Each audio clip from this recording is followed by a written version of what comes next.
the Americans and the Israelis have military dominance over Iran. But just because you have military dominance does not mean you'll win the war, okay?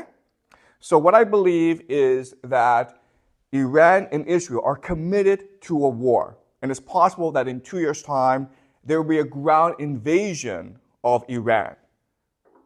Okay? But it's going to take time to build up to the ground invasion.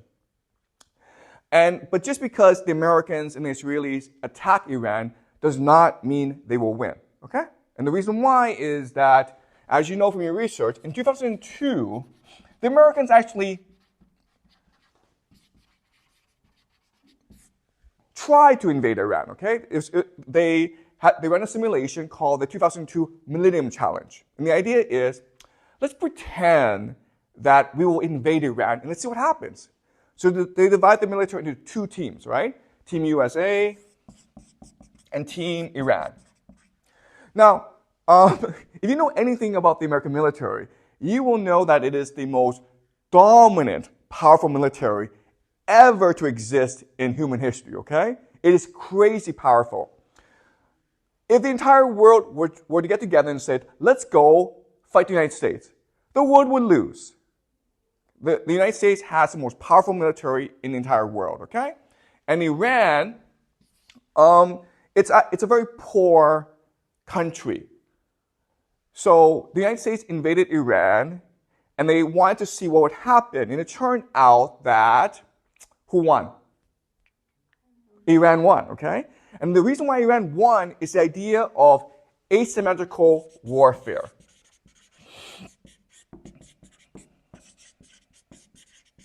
All right? And this is a very important idea that you must know if you are to understand this conflict.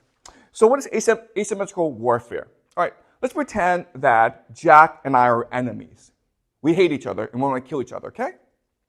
Jack has armor and he has a machine gun. I have nothing, okay? So in most battles, Jack's going to kill me, right? But let's pretend that I live in a dark forest. And it's really hard to see in this dark forest, but I've been living there for decades, okay? So I know this dark forest very, very well. So if Jack attacks me in this dark forest, then it's possible for me to win because I can set traps, right? I can play tricks on Jack. And that's the idea of asymmetrical warfare, okay? Even though Jack is superior, because I'm inferior, I'm forced to be much more strategic in how I fight against Jack, okay? And so asymmetrical warfare means that as long as you can define the terms of engagement, as long as you can control how the war is fought, you will win. Okay? So let's look at what this means for Iran and the United States. So the United States has these aircraft carriers, and they cost like $1 billion, okay? They're very expensive, but they're very powerful. Now, in a symmetrical warfare, what would happen is Iran sends its entire navy against this one aircraft carrier of the United States. And then what happens?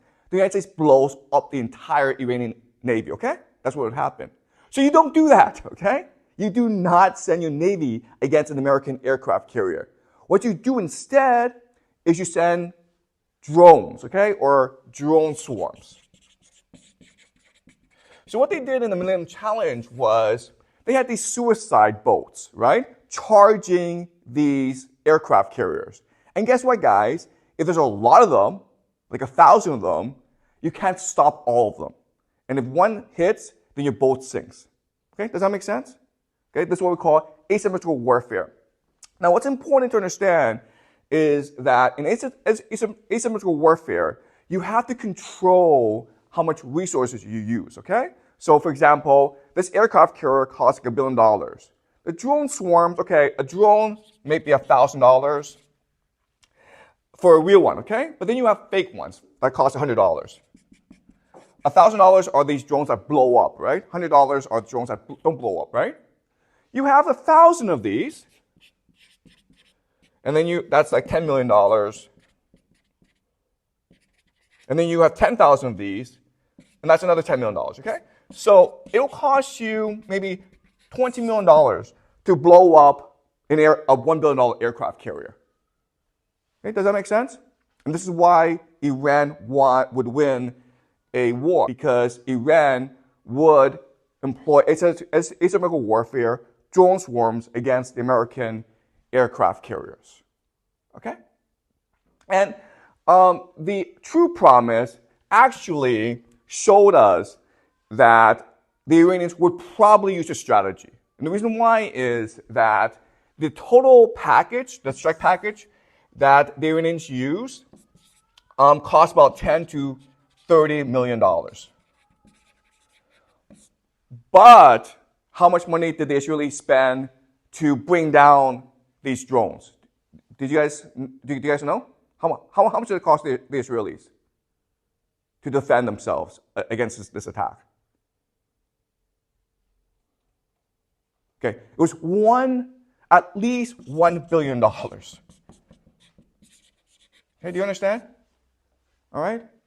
And the question really is, okay, listen, the Iranians will use this asymmetrical warfare strategy against the Americans. And so shouldn't the Americans respond with more strategic thinking?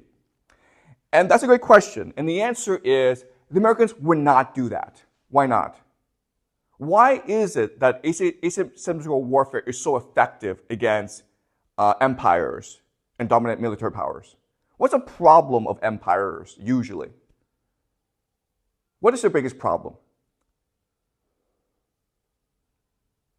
What is their fatal flaw? They have too much bureaucracy. Okay, they have too much bureaucracy, but Iran also has bureaucracy. But the empires have a much bigger problem, okay? Now let's go back to the Millennium Challenge. Now, in the first test, in the first battle, Iran won against the United States, right? So what did the United States do? And do what? They did it again. They did another second. They did a second simulation. In the second simulation, what did they do? It was scripted. Exactly, okay? What the Americans said is, nope, this is cheating, guys. Okay, do you understand? Asymmetrical warfare is cheating. You cannot cheat. And then the Americans won. Does that make sense? Okay? So remember, in the first instance where you are allowed to use asymmetrical warfare, the Iranians won. In the second instance, the Americans said, no, asymmetrical warfare is cheating. So you're not allowed to use asymmetrical warfare. You must fight us directly. And the Americans won. What does this tell us about the American military?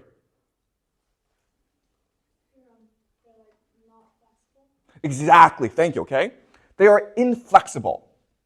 Empires are inflexible. And the reason why is the idea of hubris, right? If you're an empire, you refuse to admit your failings and faults. You become very stubborn, okay? So it's back to the example of Jack has his machine gun, his armor, right? He comes into Stark Force thinking like, I'm invincible, right? And like everyone's like, Jack, don't go into that dark forest. It's stupid. But Jack's like, no, I have a machine gun. I don't care. All right? So that's the situation. That's why asymmetrical warfare is so effective, because it allows you flexibility and creativity. And the empire, the dominant power, refuses to be flexible and creative. Okay? Does that make sense? All right? And so the classic example of this is Vietnam, where the Vietnamese were clearly dominated by the Americans, but the Vietnamese were using extremely creative and flexible tactics against Americans, whereas the Americans insisted on their main military doctrine.